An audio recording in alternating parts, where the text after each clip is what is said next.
Hello, my name is Jessica Hayhow, and today I will be discussing the final takeaways from our course, Digital Communications, or CI 2001. To me, digital communication stems far beyond text messages and emails. Digital communication is the sharing of experience through technology. As we have learned this semester, there are multiple different tools and ways to go about sharing with peers, students, and the rest of the world.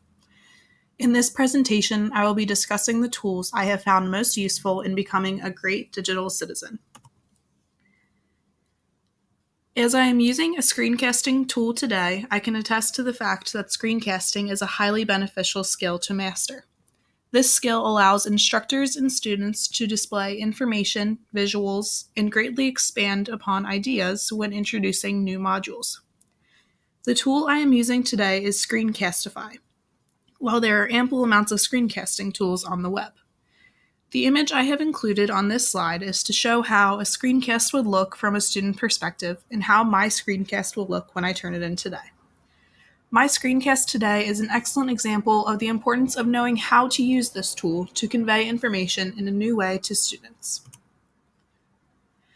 Cognitive load pertains to the amount of information given to an individual. This load can be overloaded by too many graphics, words, or an unorganized visual. What we have learned this semester is to reduce cognitive load by organizing, structuring, and making sure our presentations and modules are cohesive to the minds of a learner. This allows the learner to grasp a greater amount of knowledge on the presented topics without overloading them with extraneous information. In the final project learning module, Stephanie and I made sure to include only necessary information and make sure that students are not overwhelmed by unnecessary information that takes away from the learning.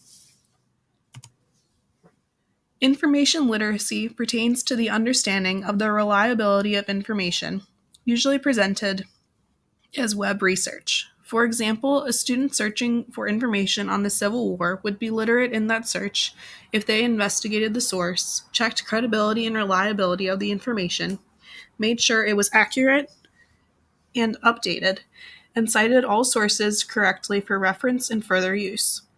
In this course, information literacy was especially important when finding sources for our curation project. Utilizing the CRAP test, we knew which sources would enrich our projects and which needed to be discarded.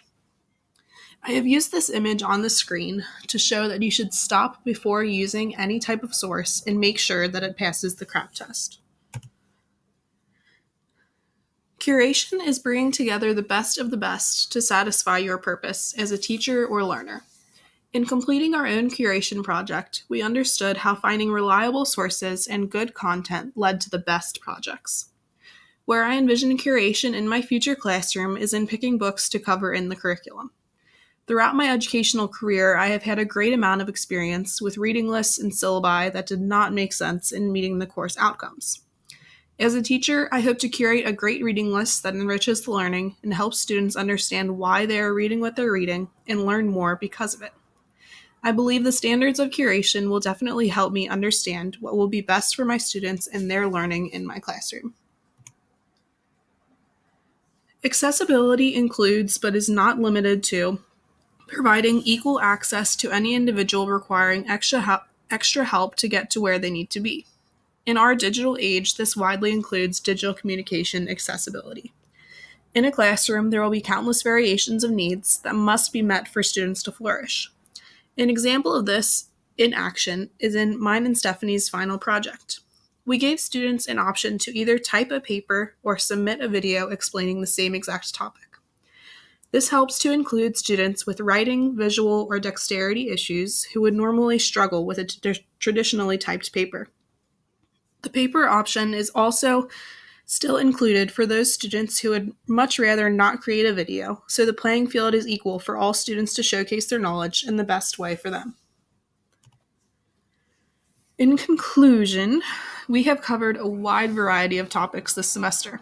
Going into this course, I was not as well versed on the tools in Blackboard, but can now turn in a wider variety of assignments and feel comfortable doing so.